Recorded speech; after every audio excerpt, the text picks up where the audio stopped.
Vainqueur dans une large majorité de régions et de communes face à une opposition pourtant unie, le Rassemblement des oufouettistes pour la démocratie et la paix, RHDP, parti au pouvoir, a assis en septembre 2023 sa domination électorale et se place comme le grand favori de la présidentielle de 2025.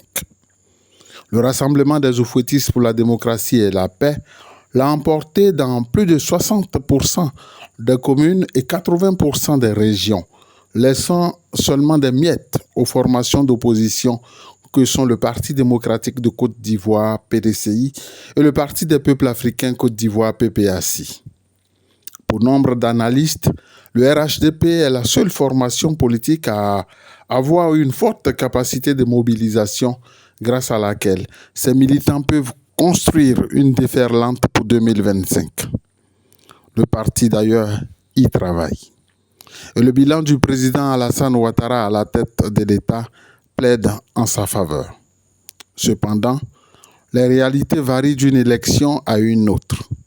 La présidentielle, c'est une vérité de la palisse, suscite un fort engouement de la part des électeurs, contrairement aux élections locales. L'on se rappelle que lors de la présidentielle 2010, le taux de participation a atteint la barre de 81%, alors que les dernières élections locales affichent un taux de participation oscillant entre 36 et 44%.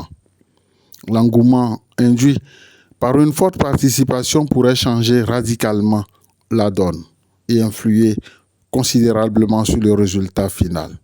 Surtout que les acteurs ne sont plus les mêmes et les offres ne sont plus semblables.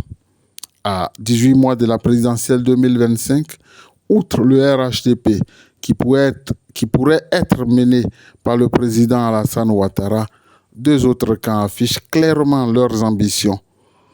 D'ores et déjà, le PPACI, par la voix de Laurent Gbagbo à Urbi et Orbi, fait acte de candidature.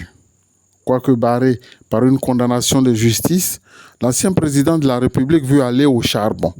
Il sera investi par les siens le 10 mai 2024.